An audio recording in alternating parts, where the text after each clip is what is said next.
Halo guys, Nidia balik lagi nih, khusus buat kalian. Kali ini Nidia mau ngobrol sama kalian soal fitur-fitur yang sekarang kayaknya tuh wajib banget ada. Gak peduli harga mobilnya mau murah ataupun mahal. Padahal fitur-fitur untuk kenyamanan, bahkan untuk keamanan dulu tuh adanya cuma di mobil-mobil premium yang harganya selangit. Coba, jangan jauh-jauh dulu deh. Kita ngobrol dikit soal konektivitas mobil di bawah tahun 2010. Siapa sih yang punya Bluetooth? Sedikit banget kan jumlahnya? Sekarang sih Bluetooth udah wajib ada di mobil. Masih banyak lagi kan fitur-fitur yang kalian belum tahu kalau asalnya itu dari mobil mahal. Tapi sebelum kalian lanjut videonya, jangan lupa untuk subscribe dan nyalakan juga loncengnya agar notifikasi langsung masuk ke HP kalian. Yuk lanjut ke videonya. Apa sih itu Stability Control atau yang biasa disebut Electronic Stability Control yang disingkat ESC? Sebenarnya tiap brand punya penyebutan masing-masing. Intinya sih sama aja. Jadi ESC ini adalah teknologi komputasi yang meningkatkan stabilitas mobil dengan mendeteksi dan mengurangi traction loss. Jadi ketika ESC mendeteksi ban kehilangan traksi dan setir tidak bisa dikontrol, dia akan melakukan pengereman ke masing-masing ban sesuai dengan kebutuhan agar setir tetap bisa dikendalikan. Sistem ini akan bekerja ketika mobil mendeteksi mengalami understeer dan oversteer. Beberapa sistem ESC juga mengurangi tenaga mesin hingga mobil kembali stabil. Ingat ya, ESC tidak menambahkan kemampuan berbelok mobil, malahan bisa memperlambat. Tapi ESC bisa meningkatkan stabilitas saat berbelok dan mengurangi resiko mobil tergelincir. Pada zaman dahulu kala, teknologi ini hanyalah berada pada mobil-mobil super premium. Pertama kali ada 3 mobil yang mengimplementasikan teknologi ini. Mercedes-Benz S600 Coupe 1995 menjadi mobil yang pertama kali mengimplementasikan teknologi ESC ini dengan merek Bosch. Kemudian Toyota juga memperkenalkan Vehicle Stability Control atau VSC pertama kali pada Toyota Crown Majesta 1995. General Motors juga bekerja sama dengan Delphi Automotive untuk mengembangkan ESC yang disebut Stability Track pada tahun 1996 untuk semua model Cadillac tahun 1997. Sekarang semua mobil sepertinya wajib ya menggunakan teknologi ini. Mobil 200 jutaan aja kalau belum ada ESC pasti kita protes deh.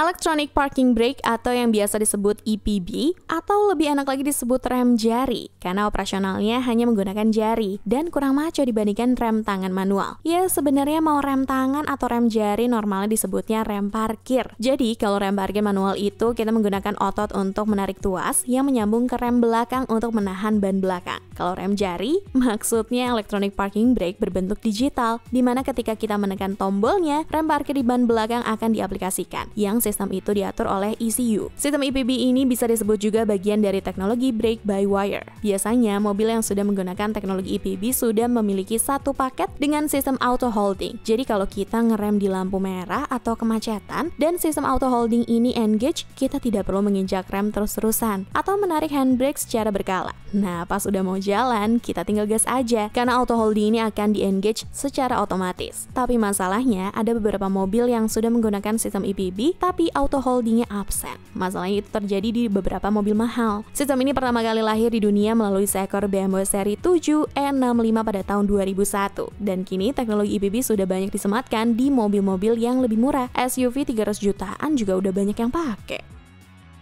Captain Seat memang diciptakan untuk bos-bos yang malas nyetir dan ingin duduk di jok belakang, sementara pengoperasian mobil mengandalkan supir. Memang mobil dengan konfigurasi Captain Seat individual ini diciptakan untuk kenyamanan ekstra, karena satu jok hanya untuk satu orang. Makanya ukurannya lebih besar, lebih nyaman, ada armrestnya, dan pengaturan yang lebih fleksibel. Dan kelebihannya juga kalau menggunakan Captain Seat ini, akses ke baris ketiga jadi lebih mudah, karena bisa lewat tengah-tengah. Kalau di Indonesia sendiri, mobil yang paling terkenal menggunakan Captain Seat adalah Toyota Alphard, mobil wajib orang kaya Indonesia. Tapi sekarang beberapa SUV juga menggunakan konfigurasi Captain Seat. Misalnya aja Hyundai Palisade dan BMW X7. Kalau Captain Seat ini punya identitas sebagai konfigurasi jok mobil mewah, kini jok Captain Seat juga sudah turun ke mobil-mobil yang lebih murah loh guys. Jadi nggak perlu nyiapin uang 1 miliar lagi untuk beli mobil yang punya Captain Seat. Misalnya aja kalau yang masih dijual sekarang ada Kijang Innova varian luxury yang menggunakan Captain Seat. Terus Wuling Cortez, bahkan Wuling Convero. Bayangkan seekor LMPV menggunakan Captain Seat. Asik nih, bisa cosplay jadi orang kaya. Kalau yang sudah tidak dijual lagi tapi harga bekasnya nggak turun-turun, ada Honda Freed. Banyak juga tuh kita temukan setiap Marzum. Coba deh kalian tonton video-video Marzum kita yang ada Honda Freed.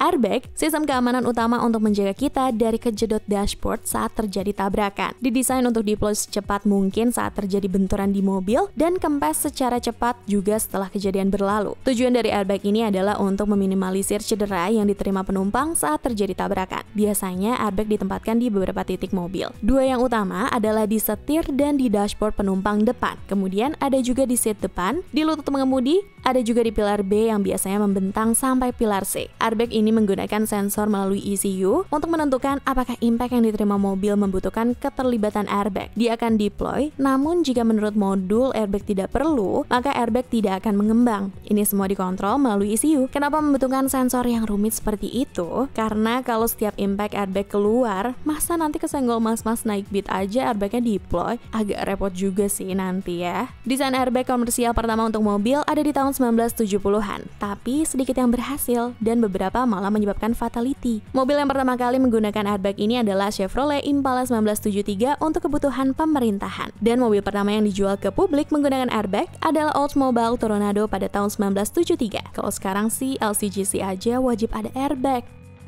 Steering switch control atau yang gampangnya itu adalah tombol-tombol yang ada di setir. Bukan hanya diadaptasi dari mobil mewah, tapi dari mobil balap. Pernah kan lihat setir F1, tombolnya seabrek-abrek itu? Nih dia juga bingung, itu tombol buat apa aja? Kalau kita pernah pakai mobil-mobil tua sih, ya tombol yang pasti ada hanya tombol klakson. Namun semakin teknologi berkembang, sekarang steering switch control ini sudah disematkan ke mobil-mobil yang harganya terjangkau. Minimal untuk audio lah ya. Sekarang steering switch control yang dulu cuma ada di mobil-mobil mahal, ada juga di mobil yang harganya murah. Misalnya audio switch, cruise control, dan pengaturan untuk mid. Dan masih banyak lagi. Teknologi ini pertama kali disematkan oleh Ford di Ford Thunderbird tahun 1966 dengan tombol Highway Pilot Speed Control dan volume rocker. Kemudian di tahun 1974, Lincoln menyematkan audio steering switch dan fungsi cruise control di tombol setir di mobil Lincoln Continental dan Continental Mark IV pada tahun 1988. Kalau sekarang kayaknya hampir semua mobil udah ada teknologi ini ya. Itu dia tadi teknologi-teknologi yang dulu sebenarnya mewah, sekarang sudah jadi umum. Ini dia pamit, Syabila.